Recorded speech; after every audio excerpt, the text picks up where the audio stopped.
Right, so hello and welcome back to Books and Things and welcome to another video. Today we're going to be talking about author endorsement, author quotes, author blurbs, whatever you want to call these things that you sometimes see on the back or on the front of books where one author says about another author's book, I really liked this a lot.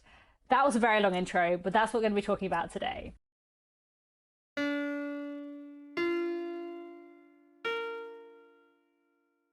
Hello.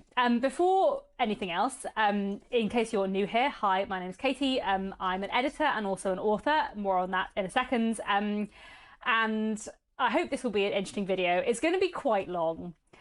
My plan of notes took me like 5 hours to write and is like 10 pages long. So maybe grab yourself a cup of tea. And also, thank you very much to everyone who supports me over on Patreon, because these kind of longer, more labour-intensive videos, it's definitely easy to make them with support on Patreon. And also it was someone who supports me on Patreon who asked the question which inspired this video. A quick note on terminology before we begin. Here on the front of Miss Austen by Jill Hornby, there is a quote from Claire Tomlin saying, "So clever, so entertaining, I adored it."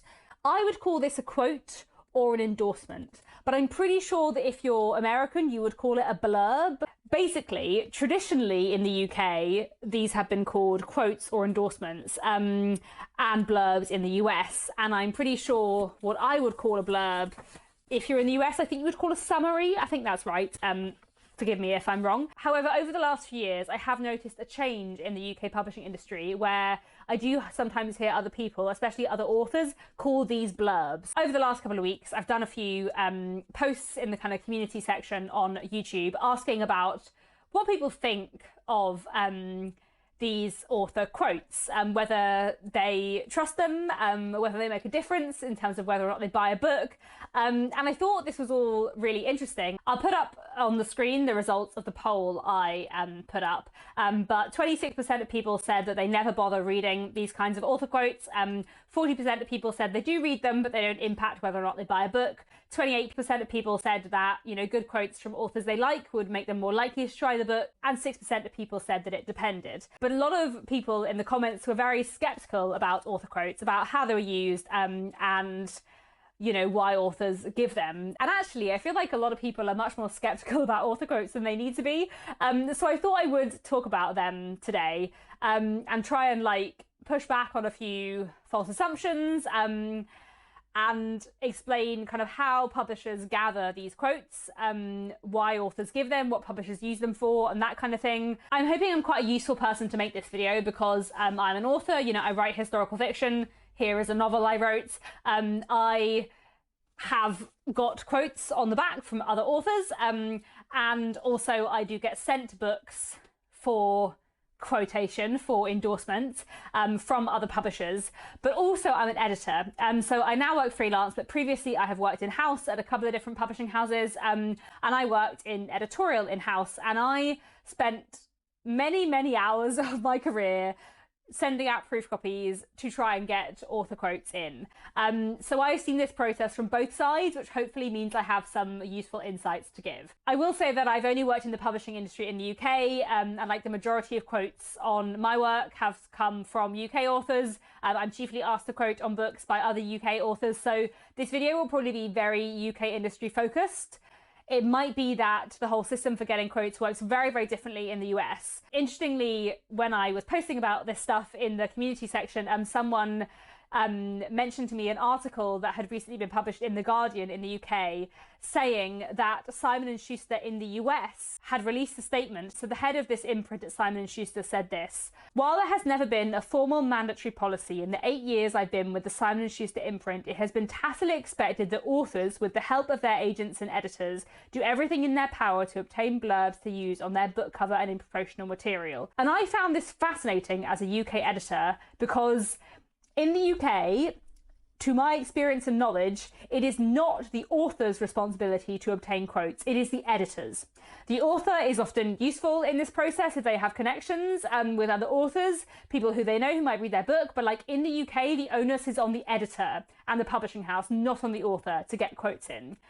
Obviously, I can't speak for every publishing house, but like that's my experience as both an editor and an author. So I found the article very interesting, and it suggested to me that perhaps the process in the US is a bit different. Regardless, I can at least share with you what I know about the process in the UK. So first things first, let's talk about how author quotes work from the publisher's side. When a publisher is publishing a new novel, they want to get retailers to buy copies to sell on to readers, and they want to get readers to buy the book.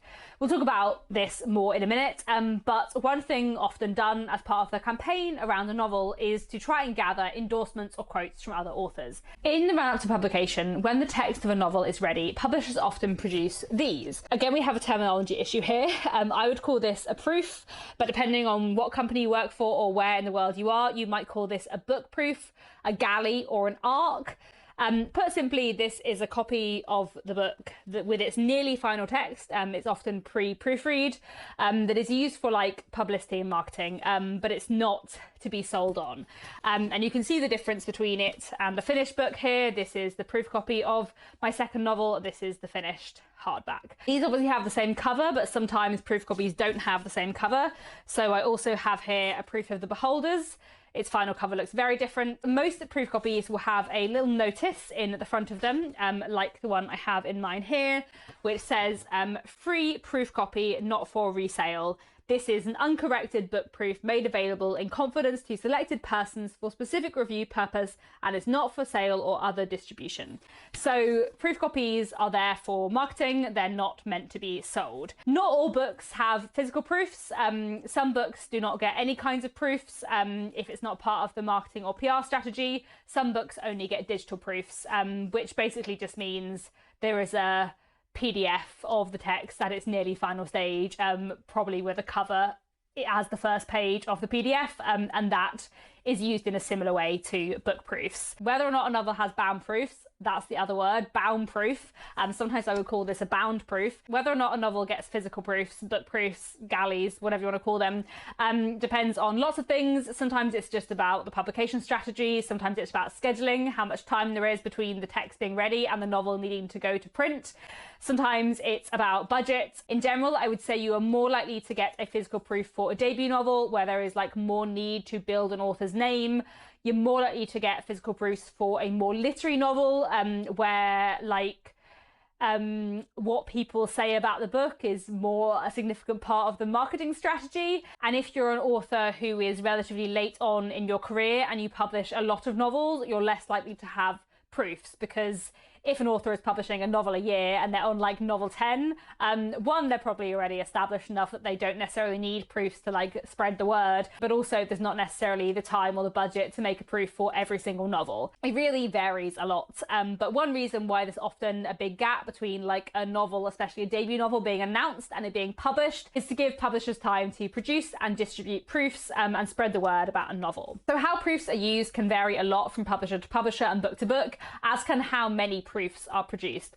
I have worked on books where we have printed 25 book proofs, and I have worked on books where we have printed hundreds and hundreds of book proofs. I feel like I've probably worked on a book where we've produced over 1,000 proofs, but I'm not actually sure about that. So printing the proofs and often designing the proofs is kind of part of the marketing department's responsibility. But when the physical proofs come in, different amounts of copies will go to different departments within a publishing house, and those departments will use them for different things. So sales and international sales will want proof copies to give to retailers or international partners or distributors in order to see whether or not those retailers and the buyers of those retailers like the book, read it and like it, and then want to buy copies. Publicity and marketing will want proofs for giveaways to send out to newspapers and magazines, and also to send out to influencers, you know, book bloggers, bookstagrammers, booktubers, booktalkers, all of those kinds of people sometimes get proofs, as you will sometimes see if you watch booktube videos. Publicity also might want proofs for events. So for example, I have what is called a proof party event for my debut novel, where me and another debut author did an event at a literary festival, and the publishers gave a proof of each of our books to all of the people who were there at an event. And the idea of that kind of thing is to spread the word, get some early reviews up on Goodreads, etc. In general, I would say that proof parties are like mostly for debuts. I don't hear of that many proof parties happening for non-debut authors, unless it's like a big rebrand in an author's career, I suppose. And then also when the proof copies come in, the editorial department will take a number of copies, some of them to go to the author for them to have, and some for the editorial team to use to gather quotes from other authors. Digital proofs are often used in a similar way, and often used alongside physical proofs or instead of physical proofs, depending on the publisher and the strategy. Digital proofs, you know, go out to retailers and influencers and other authors and all of that kind of thing, but they also get put up on NetGalley. You probably heard of NetGalley if you watch BookTube videos. NetGalley is a place where readers can request to read books in advance, and they usually get a digital proof of the book for review. So I'm going to focus here on what the editorial department do with their proofs, because that's where I have experience, and also that is where author endorsements come in. The editorial team have however many proofs, and their main aim with the proofs that they have is to send these books to authors in the hope that these authors will read and love the book, then provide a quote saying so. So the first thing the editor does, often along with an assistant editor or an editorial assistant, and often in collaboration with the author and the literary agent, is come up with a list of authors who they think it would be great to approach. So these authors are often what we would call comp authors, or authors of comparative titles, i.e. authors who are writing in a similar space as the novel being published, who are therefore, one, likely to like the book, and two, would be useful in marketing because, you know, if a reader who likes author B sees that author B has recommended author A's book, they're theoretically more likely to buy and read author A's book. And also, if the publisher has chosen their comp authors wisely, then a reader who likes author B is more likely to like author A, meaning they will be a more satisfied reader. The book is getting into the hands of its correct audience, and that reader will go on to be a, you know, lifelong fan of the author. That's the dream, right? As I said, editors often involve authors and literary agents in this conversation, both asking for anyone who the author and agent thinks would be a good comparative author, but also for authors who they love, who they would love to get their book into the hands of, and also for any authors they know personally. We'll talk about that more later. An agent might also add in if there are any authors they know, especially any authors they represent who work in a similar genre, and they might suggest sending a proof to them as well. So now the editor has a list of all the authors they want to target. The next thing they need to do is try and find a way to get these physical proofs into the hands of the authors they want to target. Occasionally, some publishers do just send off a copy of the book, like with a letter from the editor, to the author's agent or publisher's address and hope for the best, but that is very rare.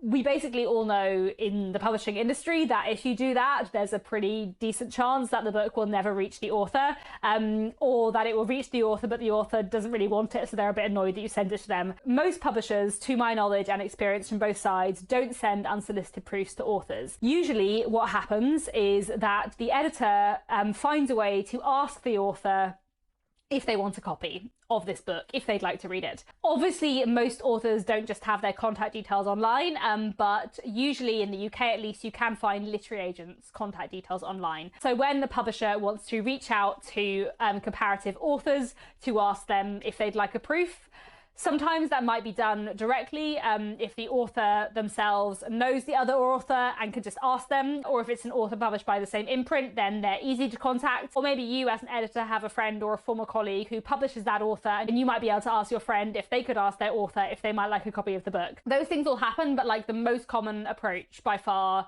is that the editor or assistant editor emails an author's literary agent and says, I have this novel coming out next year. I'm so excited about it. Here's all the reasons why we think it's great. Here are all the reasons why we think your author would like it. Would they like a proof copy? Some authors do have public email addresses, and then you as an editor might contact them directly. I obviously personally have a public email address you can find because of this channel. You know, publicity people have been contacting me to offer proofs for a lot longer than I have been an author being sent proofs for quote. So I do sometimes get editors emailing me directly about proofs for endorsement. I would say that my proof requests come like half and half, direct to me and through my agent. So as an editor, you send out all of these emails, mostly to agents, some to other contacts. Many agents will never reply to you, ever. Many agents will reply and say, no thank you, my author isn't accepting proof requests at the moment, they're too busy. Some agents will reply and say, yes please, author B would love a copy of author A's books. Here is their address, or here is my address. Send it to our offices and we'll pass it on, whatever. Or maybe they'd like a digital proof. Send me one instead. So as an editor, you will ask directly or indirectly many authors would they like a copy, and many of them say no. And I think it's worth knowing that many of them say no. I feel like if you knew how hard it was to get author quotes, you would all be so much less skeptical than you are. As an editor, especially if you work in like one genre or one space a lot, you do get to know like which authors are pretty much always closed for proofs and never quotes, and which authors are very generous with quotes. So I feel like some people are quite skeptical when they see like one author has quoted on a lot of different books, but that is also like a slight snowball effect, because when they quote on a few, publishers will try and send them proofs more often because they know that they are someone who might actually quote. Because, you know, as a publisher, you don't want to be sending books that you have paid money to print to people who will never ever quote. And you also don't want to be bothering agents and authors who don't want review copies, asking them about review copies all the time if they are never going to say yes to any of them. So you get all your replies in, you get some addresses in, whatever, and then you do a big mail out. Usually the editor will write a letter to authors saying, this is why I love the book, this is why I think it's great, I hope you'll like it. If you like it, here's my email address, please send me a quote and tell me what you think. Occasionally they might say when they would need quotes for the quotes to be included like on the physical book, on the cover or something like that. It's not super common, but sometimes publishers do give a deadline. As an author, I often ask for a deadline because that helps me like prioritize when to read stuff. But usually in order for a quote to be included somewhere on the physical book, it probably needs to be with the publisher like 2 to 3 months before the publication date, depending on the print schedule. So as an editor, you send out your big mail out, you send out all your proofs, and then you wait and really hope that authors email you in some quotes. Eventually, hopefully some authors will email you some quotes, or they might post on social media saying that they love the book, and then you can send them a message and ask if it's okay to quote them. If the author who's been sent a proof knows the author who wrote the book or knows their literary agent, they might send them a quote directly, but most quotes, I would say, come to the editor. And it is quite hard to get quotes. Like, as an editor, you absolutely do not get quotes from all the proofs you send out. Sometimes you send out 50 proofs to 50 authors and you get 5 quotes. Sometimes you only get like 2 quotes before the book has to go to press. And sometimes how many quotes you get depends a lot on like how much time there is between the proofs going out and the book going to press. Sometimes there's like 6 months to a year between proof copies being sent out to authors and the final novel going to press, but sometimes there's like a month. And obviously if there's a month, that's just a lot less time for people to read. So how many quotes you get can depend on that, but like even if you have a lot of time, the vast majority of proof copies that go out to authors do not result in quotes. And I think that is worth knowing because people are quite skeptical about how genuine the quotes are. And if you knew how hard it was to get quotes from the perspective of an editor, I feel like you would be less skeptical.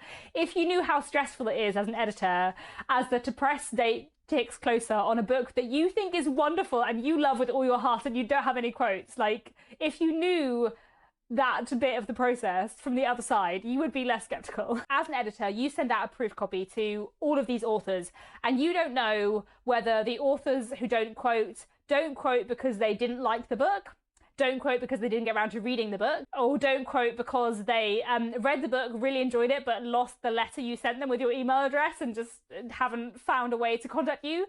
You don't even know if the book ever reached them. Like as an author, I have said yes to proof requests before, only for the book to never arrive with me. And I've never chased because I don't know if the book got lost in the post, or if maybe they just ran out of proofs and decided I wasn't an important enough author. Like, I have no idea why I didn't get that book, so I don't chase. But maybe that editor is there being like, well, I assume Katie Lumsden hated the book. They probably don't care, do they? I'm not like a top name, but you know. Anyway, as an editor, you send out many proofs and you get some quotes back. But the majority of proofs that go out to authors do not result in quotes, in my experience. I think it's also worth saying that as an editor, following this process, you might have an author's postal address and also their email address in your inbox. Do you, as an editor, use them again the next time you want to send that author a proof? No, absolutely not. You delete them. Because of GDPR and morals and etiquette, you do not keep any of those details. The next time you want to send that same author a proof copy of another book, you once again email their agent to ask whether or not they'd like a copy of the book. that is what you do. So that is in general how publishers get quotes for books. Obviously, sometimes there are more personal connections. You as an editor are emailing another editor who works at your imprint to say, oh, I think your author so-and-so would really love this book. Would you ask them if they'd like a copy? And then there is probably a slightly higher chance of them reading it if their editor, who they know, is recommending it to them. Sometimes an author knows another author and asks them to read the book, and then there is a slightly higher chance of that author reading that proof copy because they know and like that author and know and like that author's taste in books because they had a chat about it once at a book launch, and therefore they think they're more likely to like their book. Obviously, there is a lot of networking stuff that happens, and I'll talk a bit more about that later on in this video.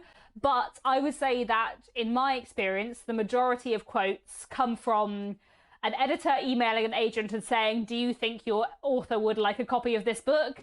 And that agent asking their author and their author saying yes. That is, in my experience, how most quotes happen. So we've spoken about how quotes happen, but now let's talk about how publishers use these quotes, why they matter. So you as an editor have got several quotes in from several authors about this new book you're publishing. You're very, very excited about that. I am going to focus mostly in this video on quotes from authors, but obviously sometimes there are also quotes from newspapers or magazines. I know not less about that because editors are responsible for getting in quotes from authors, but PR, publicity, are the people who are getting in quotes from newspapers or magazines, who are trying to persuade newspapers and magazines to review books in their pages. I would say that in the UK at least, like newspaper reviews and magazine reviews are not super common. It depends on genre. Like the more literary you are, the more likely you are to get reviewed in a newspaper. So as a publisher, you've got lots of quotes in on this new novel. How do you use those quotes? So one of the main ways that these quotes are used are for retailers.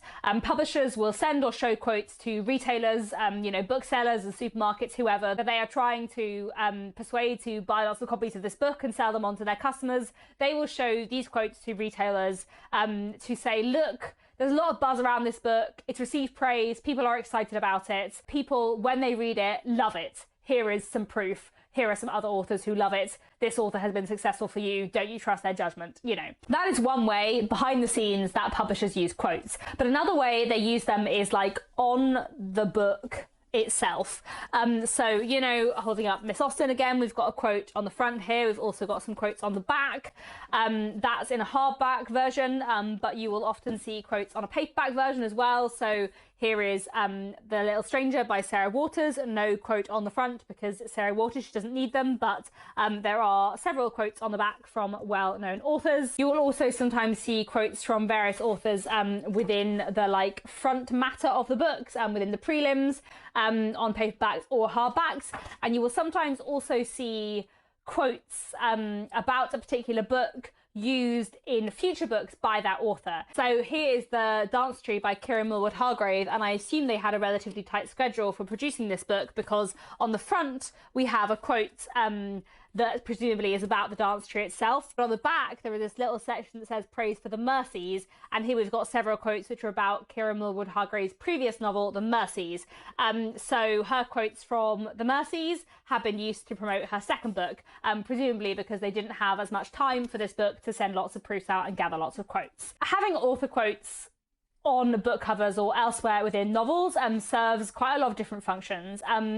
Publishers think of them as useful. As a reader, I find them useful. Like if an author I like has recommended a book, then that's more likely to make me read it. I found it interesting when I was preparing for this video and asking things about it in the community section on BookTube. I feel like less people find them useful than I thought, which is very upsetting as an editor and an author, considering how much work goes in sometimes to trying to gather quotes. Anyway, when a publisher chooses to put a quote on the cover or the back cover of a book, the quote is there both for what the quote is saying and also for the author's name. The aim is often to have an author who readers in this genre and this area will recognise and think, oh, I like author B, so maybe I'll like this book by author A too. Like a book cover and like everything else about the packaging in the book, a quote and the author chosen is often there to say, look, this book is for you. You are the audience for this book. you know that you're the audience for this book because this is the kind of cover of other books that you read, and also because you like this other author. But what the author being quoted is saying is obviously also very important, as well as, you know, their name and how that positions the book within a genre. Publishers think very carefully about which quotes should go on the front or the back cover of a book, and often they're thinking about what have authors said about this book that really will tell the reader something useful about this book. What have authors said about this book that sums up what about this book is brilliant and what we want readers to know about this book and the reasons why we think readers will be picking up this book. So it might be something specific about like genre or tone or what this book focuses on. It might just be this book is really, really brilliant. But as an editor, you select the quote that goes on the front or the back, or which bit of the quote you use, more on that in a second, thinking about what you want a reader to know about this book. The other place that quotes are often used, kind of beyond the physical book itself, is in online marketing. So if you go to the review section on Waterstones or Amazon or another website, you will often see quotes from authors. You will often also see authors or publishers posting online quote cards on social media. I'll put some up on the screen so you can see what I mean. And you'll also see these often used in the A+ content on Amazon as well. Again, I'll put some stuff up on the screen so you know what I mean, because you probably don't know what A+ content is unless you work in publishing or some other kind of marketing that uses Amazon. So I also want to talk a bit about which quotes go where and which bits of authors' quotes are used. As I said, publishers think very carefully about what quotes to use where and what order to put quotes in and that kind of thing. This is especially the case for a book that has like a ton of buzz and a lot of quotes to choose from. Sometimes as a publisher you will have 2 quotes from 2 authors and you put one on the front and one on the back, or both on the back or whatever. When it comes to the quotes that are used on the book itself, the editor, sometimes with the influence of the marketing and sales team, will usually decide which quotes to use and which bit of the quote to use. And they will choose the quotes, as I just said, kind of partly based on what the quote says and partly based on who says it. You know, obviously you want a quote on the cover that says that the book is really great, but also you want a quote that says something very specific about why this book is great. When it comes to who said the quote, obviously it's important to choose a quote from a comparative author, an author writing in a similar space, so that a reader who likes books by author B might also like books by author A. But also, you know, a big name can make a difference. More readers will have heard of them, more readers will know the genre connotations of their name. I think it can often feel to readers like the same people are quoting all the time. But that isn't actually because it's like just that author who's quoting on a lot of books. That's because they are one of the biggest names in that genre, and so a new book coming out in that genre, if the publishers get a quote from that author, they're going to put it on the front. Actually, there will be tons of other authors who are also quoting a lot, but you won't see their names as much because they're not as big. So if you feel very skeptical because you're like so-and-so quotes on everything, as an author, I have quoted from many books. I'm not a very well-known author, so, you know, you're not going to put a quote from me on the front cover. I am on the back cover of a few books, but there are also a lot of novels that I have quoted on where my quote has not been used anywhere on the physical book. It's somewhere buried in the Waterstones or Amazon review section. They will have posted about it online, but like my quote is not very public. And that is the case for a lot of authors. If there is a bigger name quote, the bigger name quote will be used. So you will see the bigger names more often because the publishers want to make more of them because they're a bigger name, which kind of makes logical sense, right? It makes sense to me. And as an author, I'm not offended at all. It's fine. Apologies if the camera angle has changed. I also feel like I've got mysteriously brighter, but anyway, my camera at least now won't run out of battery. Okay, so when an author gives a quote to a publisher, the quote is often like a few sentences long, sometimes even like a whole 2 paragraphs. Some authors love a book so much that they genuinely write like a whole 2 paragraphs of praise, but you will often notice on book covers that author quotes are like a few words long.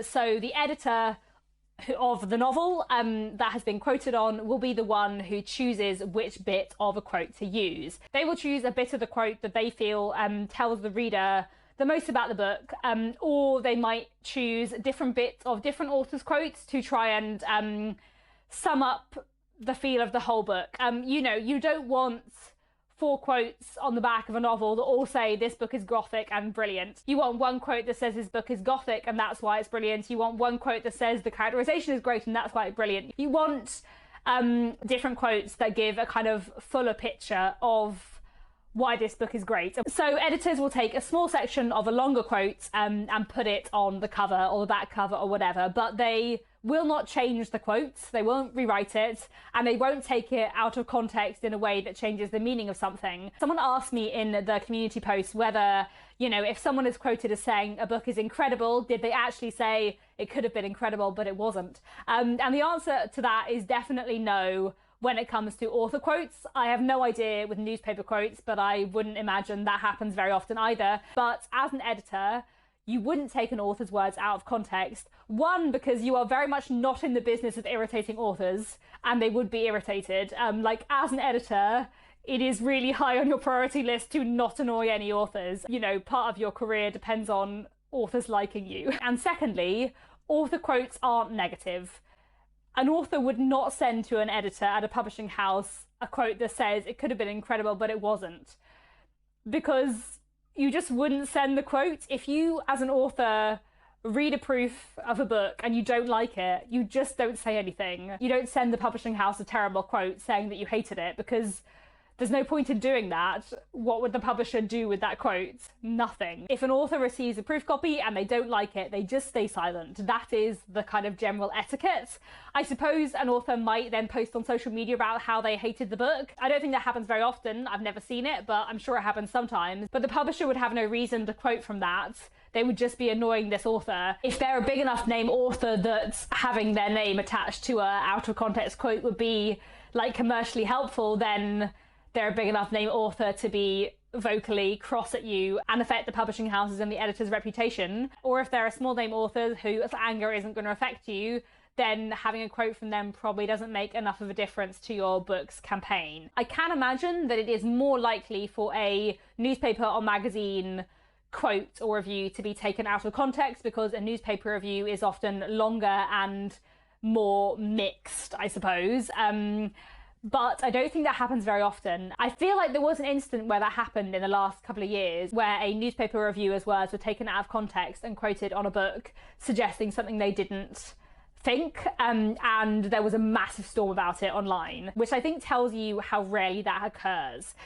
To the best of my knowledge, as I say, I know much more about the kind of author quote side than the review quote side. Okay, so now I've spoken about all of that stuff and I've already been talking for ages. Let's talk about how quotes work from the author's side.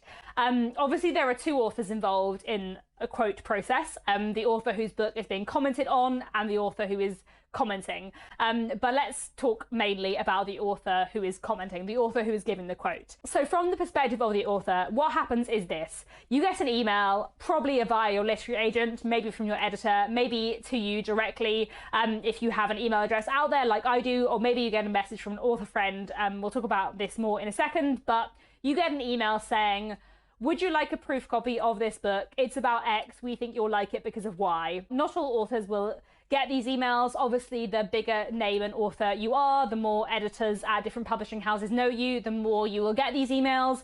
But also, if you are too busy or you find it too stressful, you can just say to your literary agent, please never pass me any proof requests. I'm closed for proofs. And your agent will immediately reject all proof requests you get without asking you. If you do get these emails, however, you could say many things. You might say to your agent, yes, please, I would love a proof. Or you might say, I'd like a digital proof, not a physical proof, because I've got no space. Or you might say, no thanks, I'm too busy, which could mean I'm too busy, or could mean that sounds terrible. You might even say to your agent, that sounds terrible, or I read that author's previous book and hated it, so I really don't want to read their new book. And your agent will politely reply to the editor at the publishing house and say they're far too busy, I'm afraid. Personally, I also sometimes reply either via my agent or directly. I would love a proof if you have them to spare, but I'm really busy. I'm not sure whether or not I'm going to have time to read it, so put me at the bottom of your priority list.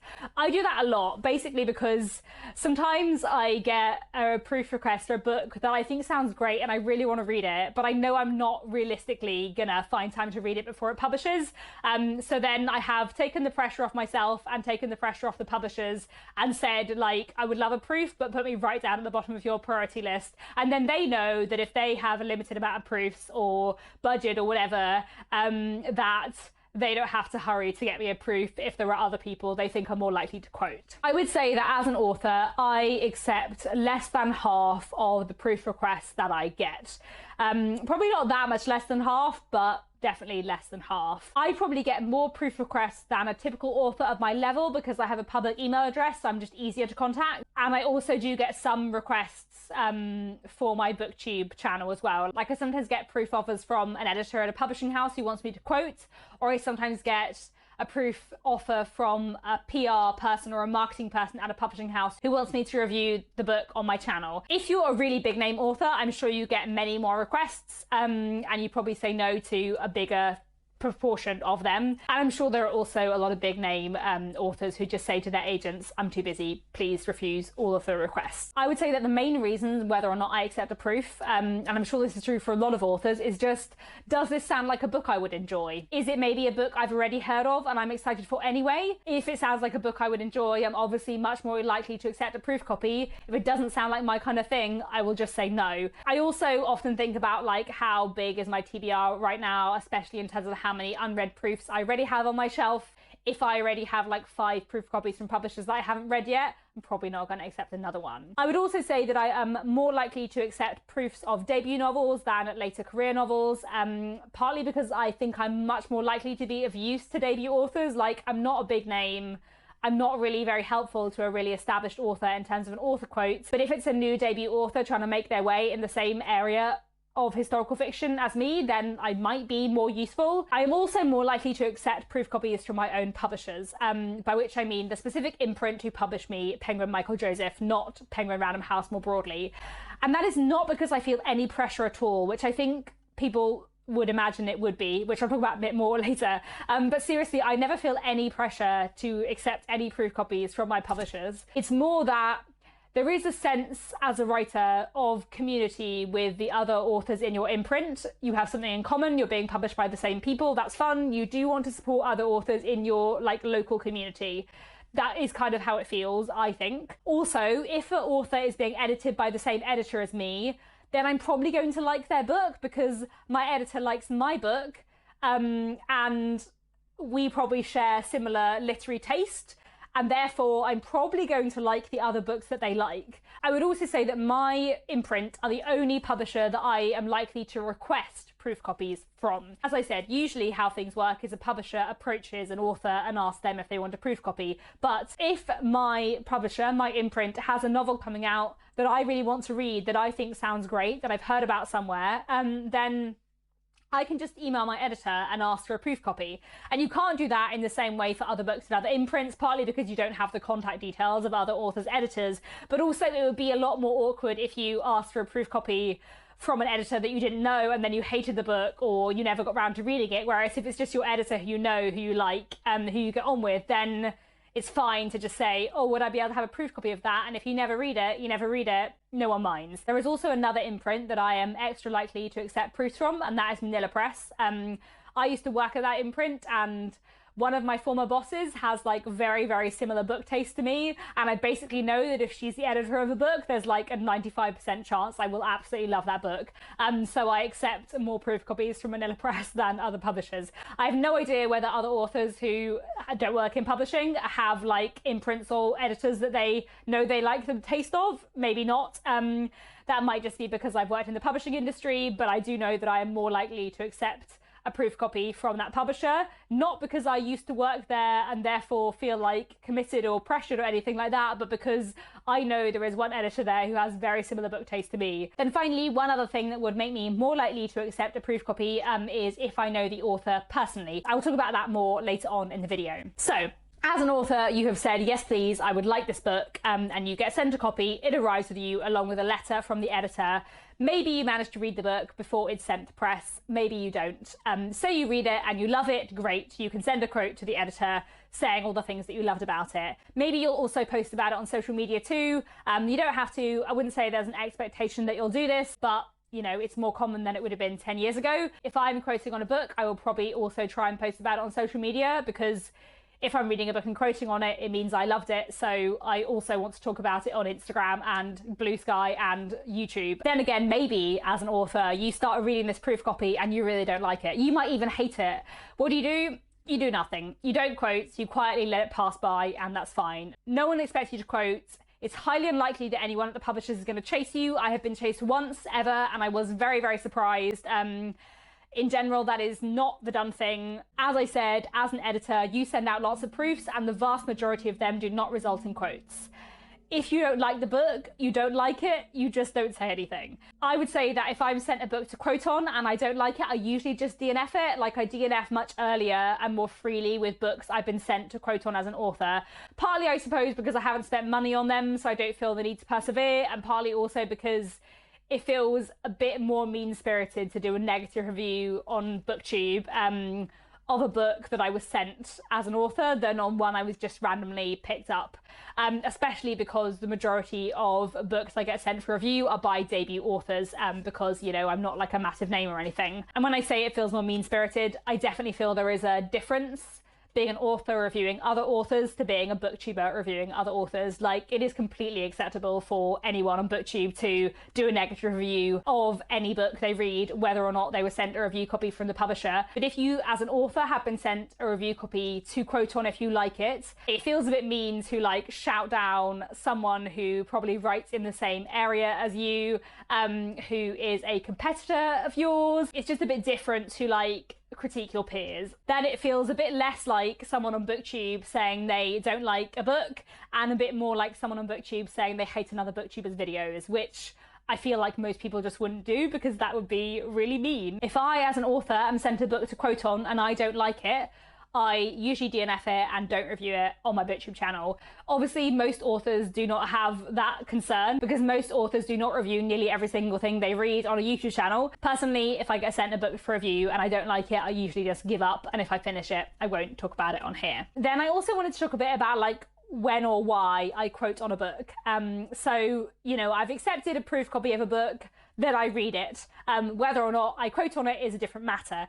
I would say that I only quote on a book I've been sent to quote for if I thought it was great. Like, genuinely, I would say the vast majority of books I quote on are like 5 stars. I would also quote on a book that I would give like 4.5 stars to, especially if that book was a debut. But I feel like the vast majority of books I've quoted on are like 5-star books. And I would imagine that is similar for most authors. I would imagine that most authors wouldn't quote on a book unless they would give it like 4 or 5 stars. Not that everyone thinks in star ratings, but you know what I mean.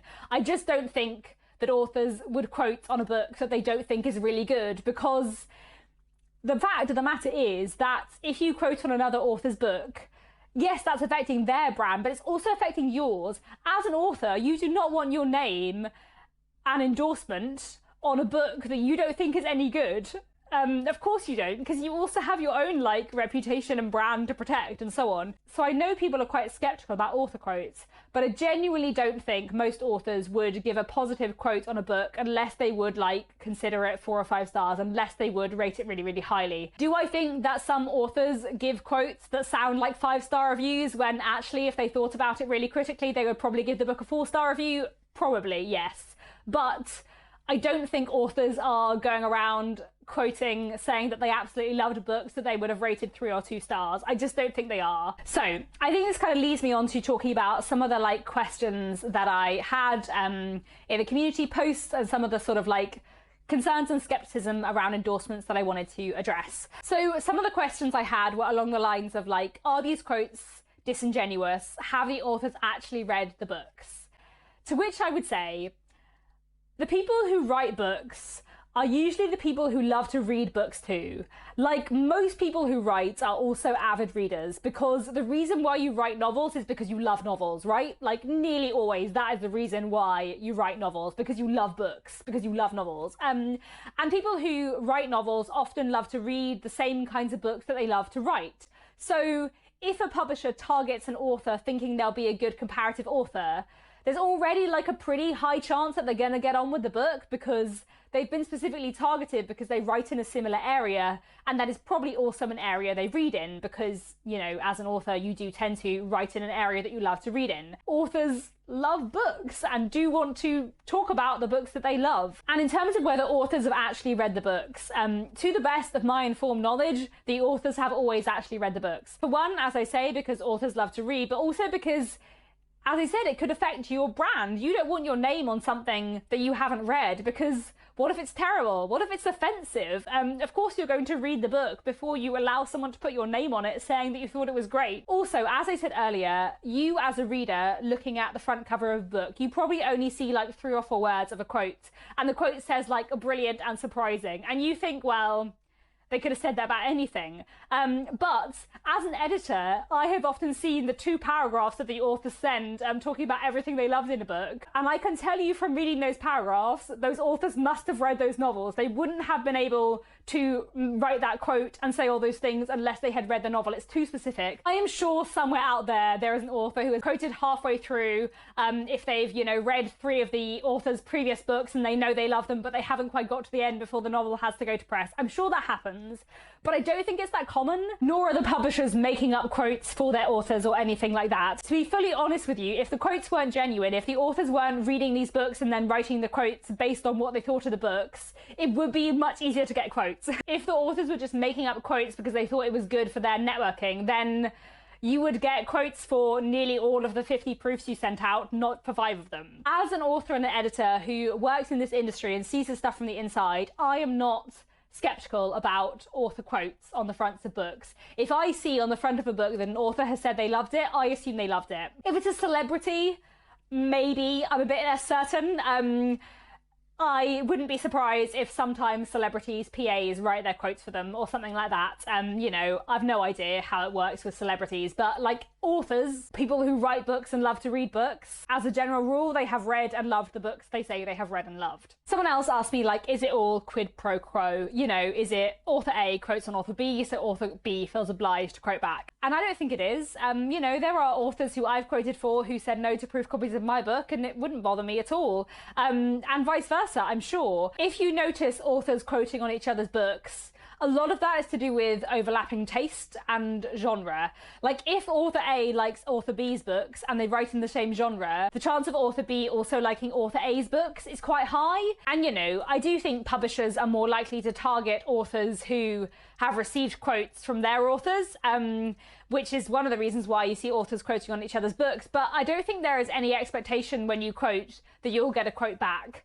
And again, as I said, authors have their own brands to protect. You don't want to quote on a book that you haven't read or that you don't like. I do think there is a certain extent to which you might think to yourself, depending on the career stage you're at, would having my name on author A's book help me? Actually, I'm quoting for author A, but they're actually a bigger deal than me. So if someone who likes that book reads the quotes and spots my name, they might try my book. That would be helpful. I would be lying if I said that stuff had never occurred to me, but that stuff would never be enough to make me want my name on a book that I hadn't read or didn't like. It might make me read a book slightly quicker, but it would never make me give a disingenuous quote that I didn't mean. Some people also asked about pressure from publishers. One of the comments I had was, someone in my book club said this is a publisher thing and the authors have to do a certain number so that other authors will do the same for them.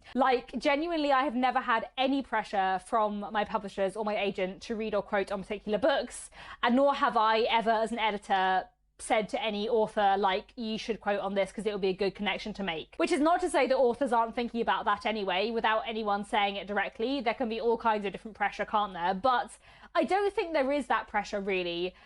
There are definitely a lot of authors who never quote, who still get quotes. And there are authors who quote a lot, who don't get that many quotes for their books. That happens. Most writers love books and love reading. That's one of the reasons why they write.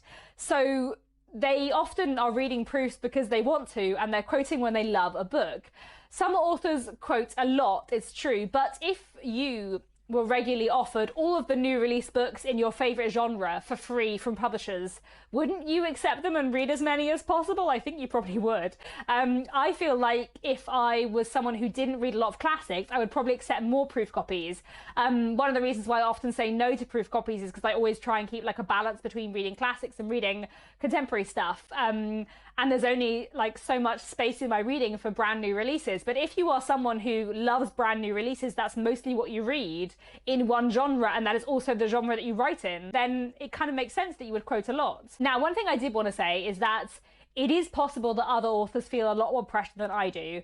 I might not feel any pressure when I get a proof because I've worked in publishing and I know that a lot of proofs go out to authors who never quote. But it might be that other authors feel a lot more pressure than I do because they don't know this from the inside and they haven't been told it's okay to not quote on a proof. It was interesting reading that Guardian article about Simon & Schuster that I mentioned, you know, years ago when this video began. There were a few authors quoted in that saying that they were relieved that their publisher wasn't going to pursue quotes anymore because they felt a lot of pressure around it. And they were quite big name authors.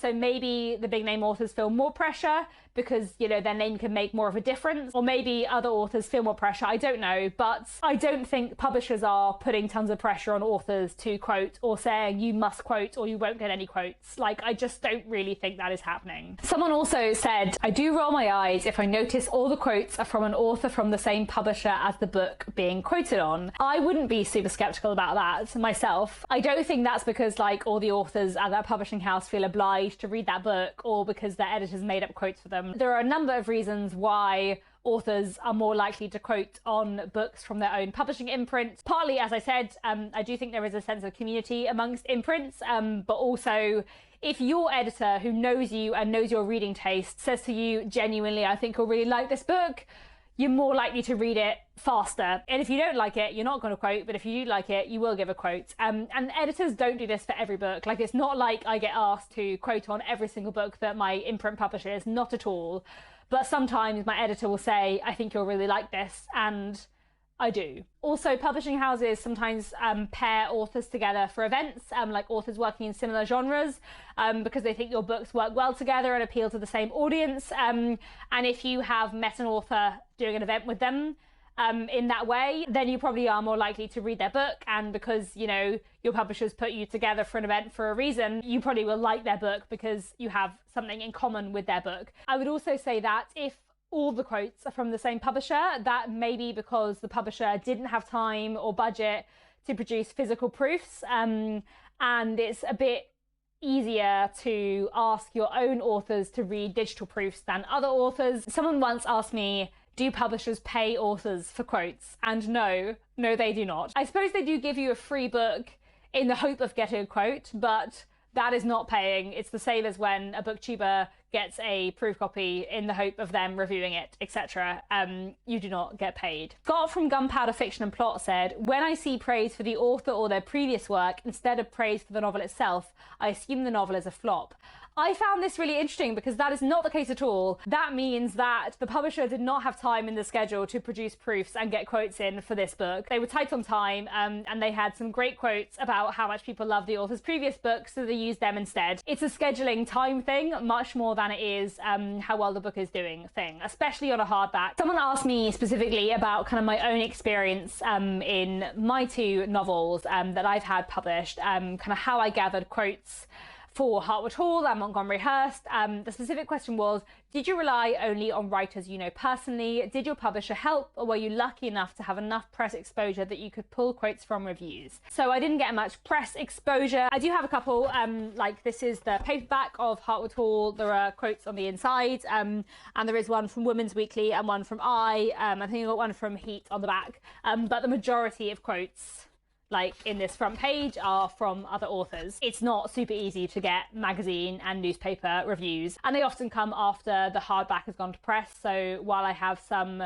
newspaper magazine reviews quoted in the paperback, none of those reviews were published before the hardback of the book came out. So in terms of getting quotes from other authors, my publisher did most of the work. Like, we worked together on a list of authors to approach. Some authors I knew personally accepted proof copies, some authors I knew personally didn't. That's normal. I was lucky to know quite a lot of authors because I work in publishing, but also it is a bit awkward to move from being like someone's former editor to being a fellow author and being like, would you maybe want to read my book? So I genuinely didn't have any expectations on authors who I knew whether or not they would quote. Some authors who I had previously worked on did quote. I was very delighted by that. But like, my publisher didn't approach every author I'd ever worked with. We specifically approached authors who I knew had very similar book taste to me. And a lot of the quotes I got for Hartwood Hall are from authors who I don't know at all. There are lots of big name authors who quoted on Hartwood Hall, you know, like Emma Stonex, Susan Stokes Chapman, Louise Hare. Like, I didn't know these authors at all. To the best of my knowledge, they just read the book because they liked the sound of it and quoted because they liked it. And that is, I think, how most quotes go. Did I get more quotes because I knew some authors personally? Probably, but I genuinely think a personal connection might make another author read your book faster, but I don't think it would make them say they loved it if they didn't love it, because again, you have your own brand to protect. Another comment I had was, I'm also suspicious if it's blurred by the author's other author friends. And I had a few questions about like whether authors are just quoting for their friends' books. So the kind of final thing I want to talk about in this video is like networking and authors quoting for their friends, authors being friends with other authors and that kind of thing. You know, I am probably more likely to accept a proof copy of a book written by an author who I've met or just chatted to online, who I'm aware of. And I do know that as an editor, you will often ask authors, you know, do you know any other authors? Is it worth trying them? As I said, I think a personal connection will make authors read another author's books faster. I don't think it will make them lie about whether or not they liked the book, but I think it probably will make them more likely to accept a proof copy and more likely to read a book faster. But when it comes to actually quoting on other authors' books and liking other authors' books, sometimes loving another author's writing comes before being friends with them. You know, you don't know how two authors have become friends. They may have become friends because they liked each other's books, not the other way round. You are often friends with someone who you have similar taste or personality with. And I think especially like as writers, if you're chatting about writing and reading and books, which is something you often chat about, then you are more likely to get on with people whose books you would also like. To recontextualize this slightly, do you as a BookTube viewer, when you watch BookTuber shout out videos, think, oh, they're just shouting out their friends? I think you probably don't. Maybe you do. I don't think that, but a lot of book quoting is quite similar. You know, when you're doing a BookTuber shout out video, sometimes you're shouting out someone who you've interacted with and got on with really well. Sometimes you're shouting out someone who has no idea you exist. And it's kind of the same thing with author quotes. I want to talk a bit about like networking and like authors making friends with each other, because this stuff is complicated and I imagine it's very different everywhere. The UK book industry is like much smaller than the US book industry, for example, and also like the UK as a country is much smaller.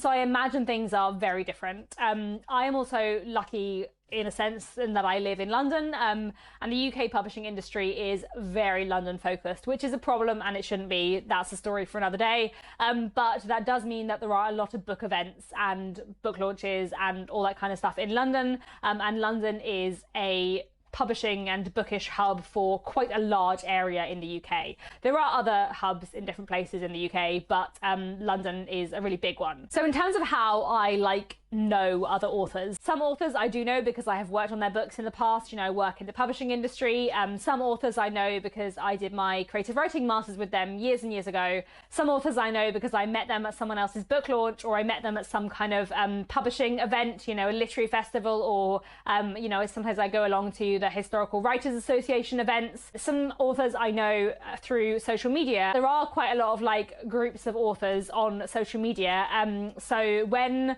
my debut novel, The Secrets of Hartwood Hall, was announced on social media first, someone saw that, messaged me and added me to a chat group of various other novelists with debut novels coming out in 2023. And there were like 60 to 100 of us. It was a really big group. So I don't know everyone at all, but I now follow lots of those authors on social media. I see when they have books coming out. I see if I'm excited for their books. There are quite a few people from my debut group who I read their novel, not as a proof copy, after it was published, really enjoyed it, loved it, said so on the internet, and now they've sent me a proof of their second novel because they know I like their writing. So when it comes to authors trying to send proof copies to authors they have some kind of connection with, sometimes that might be like your genuine close friend who you really get on with, but sometimes it might be like someone you met at someone else's book launch last year and they might not remember you, so it's quite a long shot, but you might as well ask. You're not asking them directly, you're asking your editor to ask their agent, and they might vaguely remember you, but they might not. That is sometimes the level of these connections, meaning it's not like just quid pro quo, friends quoting for friends.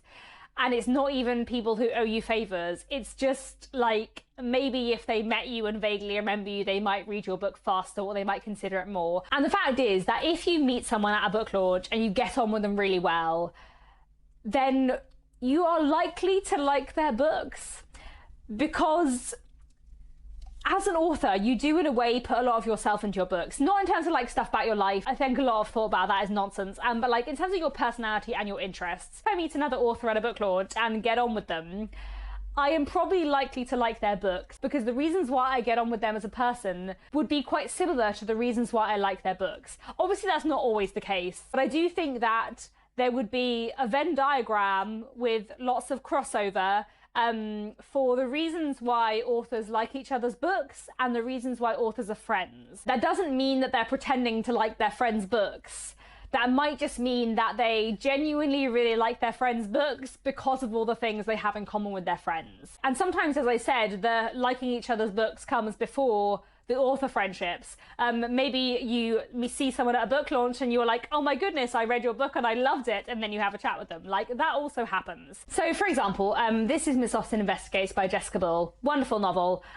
Jess is my friend. She's also a fantastic writer. But Jess and I became friends because Jess met another writer friend of mine at a literary festival. They had a conversation. Jess told my friend about her book, and they had a chat about Jane Austen, and my friend was like, well, you better meet my friend Katie. She's as obsessed with Jane Austen as you are. And one of the many reasons why I love Jessica Bull's Miss Austen Investigates series is because we share a lot of the same interpretations of Jane Austen as a person and of Jane Austen's books, and we also share a huge love of Jane Austen.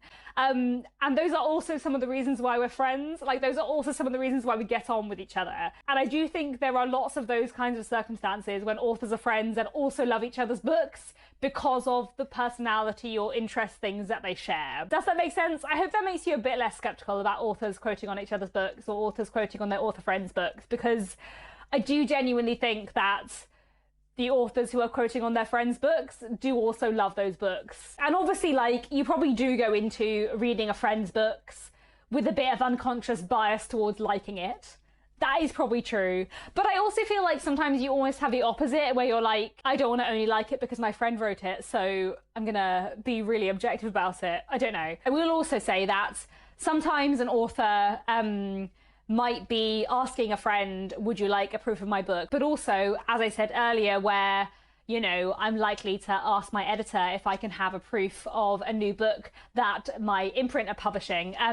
If I have an author friend and they've got a new book out that I think sounds great, I'm likely to say to them, oh, could I have a proof? Do you have any proofs to spare? So I'm more likely to get a proof of a book I really, really want to read if I'm a friend of the author than I am if I really, really want to read the book but I have no connection with them, if that makes sense. So again, sometimes these things are like initiated from the other side if you're friends with someone. Now, basically, as I said earlier, I think that if one author has some link with another author, whether that is friendship or like we met at a book launch last year, or, you know, we share an agent, whatever, I don't think that is ever going to make an author say they liked a book that they didn't. But I do think that will make an author read a book faster than they would otherwise. So obviously that does mean that a better connected author is likely to get more quotes, which, you know, is problematic in many ways. And I do think like a lot of networking has its problems. As I already said, like, networking within the UK publishing industry is quite London focused. There are other centres and people do like tend to get to know authors living near them, but like there are a lot of authors in London, and if you don't live in London, you will probably meet less authors than if you live in London. Or, you know, like, a lot of networking happens at literary festivals. I met so many authors at Harrogate Literary Festival last year, but like, Harrogate is expensive, literary festivals are expensive to go to. That kind of networking is not always like super accessible in lots of ways. You know, I have a chronic knee injury and I love book launches, I do, they are really fun, but like standing up for 2 hours is very tough for me. I know that if I go to a book launch, I will be in pain for like 3 days afterwards, and I can do that because I work from home and I can manage my pain for 3 days afterwards. Sometimes if I have to stand for more than like half an hour, I use a walking stick, but if I go to a book launch and I'm using a walking stick, someone will say, oh, do you want a seat? And I do want a seat because I'm in pain. But also if I sit down, I will talk to less people. And then I have to do a weird balancing act between prioritizing networking or being in less pain. Like, you know, that's not ideal, is it? And there are many people for whom that balancing act would result in them not going to the book launch. You know, if you have any other kind of chronic pain, chronic illness, disability, book launches and these kind of events are less accessible. So I do think networking has its problems, as I'm sure it does in every kind of industry. And I do think it is true that a better connected author who knows more authors will get more quotes. But I don't think that ever means that an author who says they loved that book didn't love it. I just think that means that a better connected author is more likely to get their book into the hands of more other authors. It is also true that a lot of this networking stuff is now online, through Instagram, used to be Twitter, less now, Blue Sky, even like WhatsApp. There's a lot of like author WhatsApp groups out there, and if you meet one author who's in one WhatsApp group, they might add you to that WhatsApp group where there are lots of other authors talking about authory stuff. Or, you know, just if you're an author on social media and you comment on another author's post saying that you really like their book, they might look you up and then read your book and say they like your book as well. Then the next time you both have a book out, you might send each other proofs. Like, that stuff happens. But obviously that is social media dependent, and social media is time consuming and tricky and often very toxic. So it's not always the best way for everyone to make connections. So yes, I think it is true that a lot of authors do give proof copies to author friends and hope that they will quote, and ultimately do get some quotes from author friends. But I do think two authors who are friends and get on as people are also likely to get on with each other's books. And two, you don't always want to be asking your friends for favors, do you? That's really awkward. As an author, if you know that a friend of yours is reading a proof of your book, you don't sit there feeling certain they'll quote and love it. You sit there thinking, what if they hate it and don't like me anymore? Maybe that's just me. But like, I genuinely do think that even when authors are quoting on their friends' novels, it is a lot more like genuine and heartfelt and meant than you might think. Okay, this has been an exceptionally long video. I hope this has been interesting and useful. I'm trying to think if I have any conclusions. I would say that mostly, I don't think you need to be as skeptical as you are. I would say that authors do genuinely love the books they say they do. Authors love to read, especially in the genre they write in, and they often love the books that they read in that genre because it's a genre they love. Which is not to say that networking and contacts don't have their role. I would say that a well-connected author is more likely to get more quotes because they are able to get their book into the hands of more people. But that doesn't mean that those people didn't love that book. But you are more likely to have a bigger reach if you are a well-connected author, and people are more likely to actually get round to reading the proof copies that they receive if they know you. So I do think networking plays its role, but I don't think that means you have to be skeptical about everything an author says. Maybe it might mean you shouldn't think that book has so many quotes, it must be amazing, but it doesn't mean you shouldn't think that book has some amazing quotes, it must be amazing. Because I think if authors are saying they love a book, it's because they do. Like, in my experience, as an editor, as an author, it's because they love the book. And you know, I only work in the UK, I've only worked at a few publishing houses, I've only been published by one publishing house. Maybe lots of people feel very differently to me, maybe a lot of other authors feel more pressure, I don't know. But those are my thoughts and my insights, and I hope this has been interesting and not just a whole load of waffle. Hello again, Editing Katie from the future here. I know this video has been quite long enough already, but between me filming and editing most of this video and me coming to post it, an article was published in The Bookseller, which is the UK publishing industry magazine, talking about author quotes and blurbs from a more UK perspective. And it felt a bit weird to post this without kind of talking about the article. And the articles also make me wonder about areas in which I am like slightly naive about how authors feel about this process who don't have a background in publishing and therefore aren't bringing like certain expectations to the process, or are bringing different expectations to the process, I suppose, if that makes sense. So let me read one quote from the Bookseller article. This is what it said. The expectation to procure blurbs typically falls to the authors of books themselves, with publishers and editors asking writers who they know early in the publishing process. This can disadvantage less well-connected debut authors, leading to accusations of nepotism if authors who are known to be friends provide blurbs for one another. So a few things that I thought were interesting here. As I said earlier on in the video, to my experience as a UK editor, the onus to get blurbs is on the publisher and the editor, not on the author. But obviously the bookseller doesn't think that. And the bookseller is like the UK publishing industry magazine. Like, they should know these things. So did I work at unusual publishers? Or is there not an understanding amongst authors that it is the editor's responsibility? Because the publishing industry is kind of like notoriously bad at communication. That's a whole nother thing. But I don't think in general that publishers and editors are great necessarily at communicating things to authors.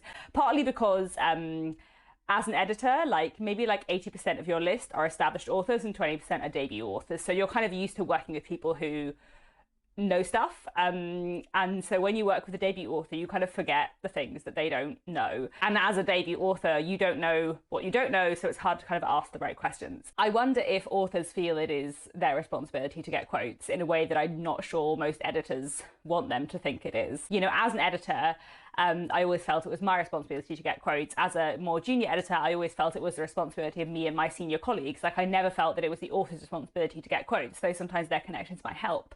And you do ask authors who they know, but there was always an understanding that if the authors don't know anyone, or if none of the authors they know want a proof, then that's fine and you find other people. You know, I think a lot of quoting comes from editors emailing agents and saying, would your author like a proof of copy of this book? But if authors feel it's their responsibility, and if editors aren't good at communicating that it's not their responsibility, it's the editor's responsibility, then that is also a problem, I guess. I was thinking about, you know, pressure and how much authors feel pressure to make connections with other authors in order to gain quotes in the future, or to what extent authors feel pressured, you know, when they are asked to quote on a book or asked to receive a proof copy, to what extent do they feel pressure to accept that? And I don't feel any pressure myself, but is that because I've worked in the publishing industry?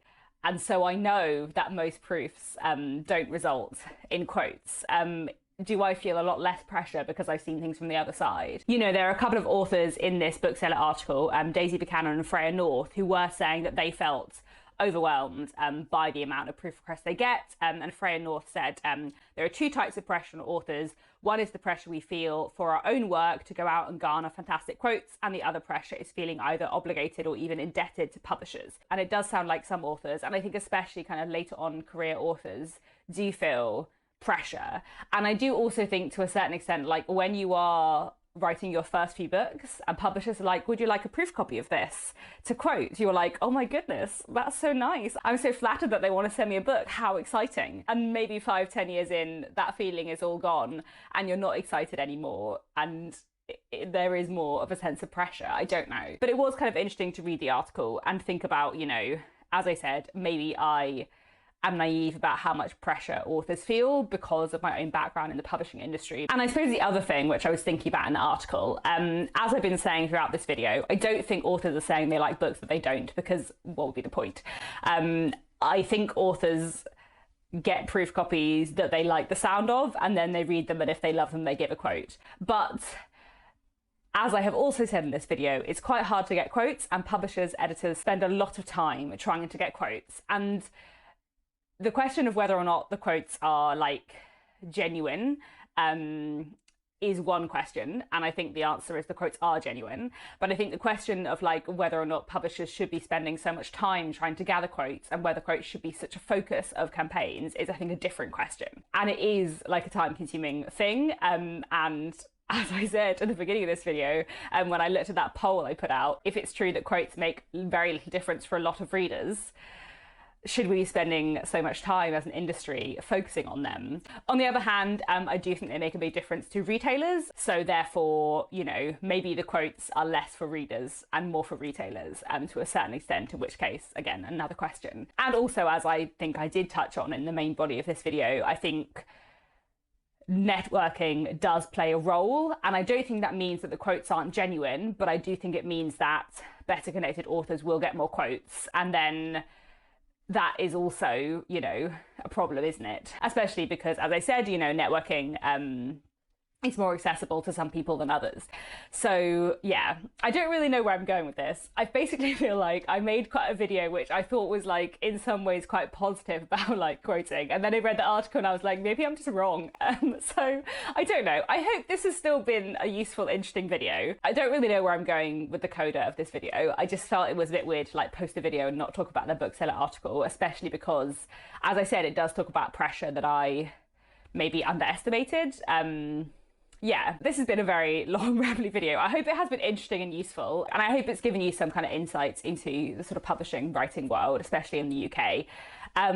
So yeah, do let me know if you have any questions or thoughts down in the comments. If you have any questions, I'll do my best to answer them. That is all for now. Apologies for the longest video I've ever posted. I hope it has been interesting. So yeah, thank you very much for watching, and I'll be back very soon with a much shorter bookish video.